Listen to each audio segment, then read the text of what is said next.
যে আমরা ইজতেমায় কেন যাব, ইজতেমায় গেলে আমাদের এখান থেকে লাভ কি হবে। এই জন্য হযরতের কাছে আরেকটি প্রশ্ন থাকবে আমাদের, সেটা হচ্ছে যে আমরা ইজতেমায় কেন যাব। আলহামদুলিল্লাহ,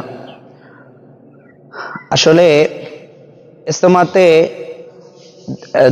বিভিন্ন দেশের মানুষ একত্রিত হয়। এটা একটা ধরা যায় যে একটা মিলন মেলা। সাথীরা সারা বছর বিচ্ছিন্নভাবে মেহনত করে সারা বছর বিচ্ছিন্ন মেহনত করার পরে সাথীদেরকে ইজতেমার ময়দানে নিয়ে আসেন। বলে কেউ উপর একটা জামাত তৈরি করে নিয়ে আসেন।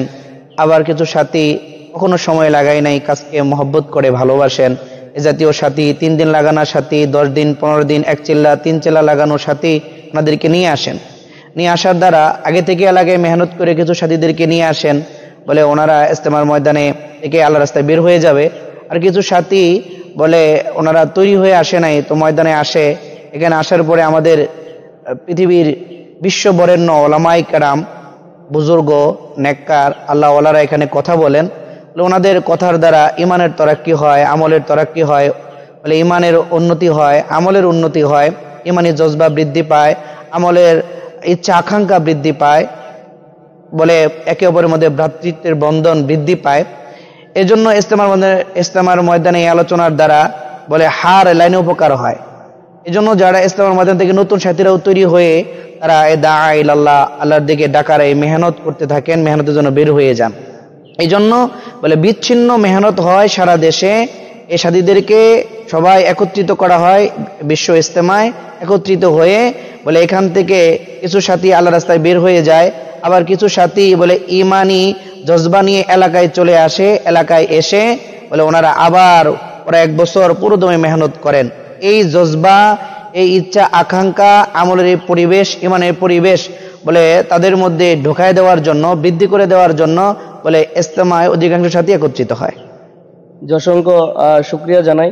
এবং শেষ যে বিষয়টা আমরা জানতে চাইবো সেটা হচ্ছে, যেহেতু 2 পর্বে আমাদের ইজতেমা, তো প্রথম পর্বে কত কত তারিখ এবং দ্বিতীয় পর্বের তারিখটা কত এবং আমাদের টাঙ্গাইলে কত তারিখে পড়বে, এটা জানতে চাই।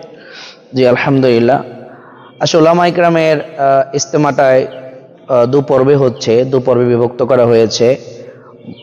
বলে পোড়া বাংলাদেশের সকল জেলাকে 2 ভাগে ভাগ করা হয়েছে। প্রথম ধাপে 42 জেলা অংশগ্রহণ করবে, আর দ্বিতীয় ধাপে পরবর্তী জেলাগুলো অংশগ্রহণ করবে। প্রথম পর্ব আমাদের শুরু হচ্ছে জানুয়ারির 31, ফেব্রুয়ারির 1 এবং 2 তারিখ, এবং পরবর্তী যে দ্বিতীয় ধাপ যেটা ওটা 3, 4, 5 অর্থাৎ ফেব্রুয়ারির 3, 4, 5 তারিখে অনুষ্ঠিত হবে।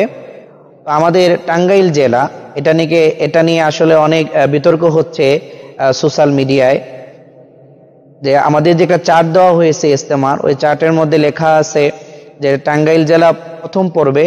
আসলে না, আমাদের কাকরাইল থেকে এবং আমাদের টাঙ্গাইল জেলার দায়িত্বশীল যারা আছে ওনারা নিশ্চিত করেছেন টাঙ্গাইল জেলা দ্বিতীয় পর্বে ইজতেমা অনুষ্ঠিত হবে। এজন্য আমাদের টাঙ্গাইল জেলা দ্বিতীয় পর্বে অনুষ্ঠিত হবে ফেব্রুয়ারির 3, 4, 5।